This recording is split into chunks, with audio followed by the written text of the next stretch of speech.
हमको गुरु लोग कहते थे कि single life is best life, तो हमको बकवास लगता था, कारण कि हमारी गर्लफ्रेंड नहीं थी, तो हम अंदर से ऐसा गर्लफ्रेंड वास गए थे कि कोई लड़की गर्लफ्रेंड बन जाए। अब गर्लफ्रेंड बन गई है तो मन कर रहा है किसी नदी नाले में कूद के अपना जान दे दें, कारण कि हम दलिद्दर हो गए हैं।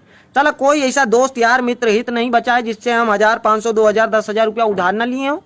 चला अंडा दूध खाने की हमारी औकात नहीं है, लेकिन उसको डोमिनोज में पिज्जा खिलाना पड़ता है, मैकडॉनल्ड्स में बर्गर खिलाना पड़ता है, ईयरिंग है, ई है, वो है, जूता चप्पल सब दिलाना पड़ता है। चला इतना कमजोर हो गए हैं कि 10 रुपया का अंडा खाने के लिए बाप के पास बजट पास कराना पड़ता है कि पिताजी हमको 10 रुपया दे दीजिए, अंडा खाएंगे, बहुत कमजोर हो गए हैं। लेकिन कहती तुम तो मेरा ख्याल ही नहीं रखते हो। साला तुम्हारा ख्याल रखने के चक्कर में अपना ख्याल नहीं रख पा रहे हैं, आंखों के नीचे गड्ढा हो गया, बाल झड़ रहा है, तुम तो मेरा ख्याल ही नहीं रखते हो। खा खा के मोटा गई है, लेकिन मोटी कह दो तो लड़ाई झगड़ा मारपीट ब्लॉक सब कर देगी।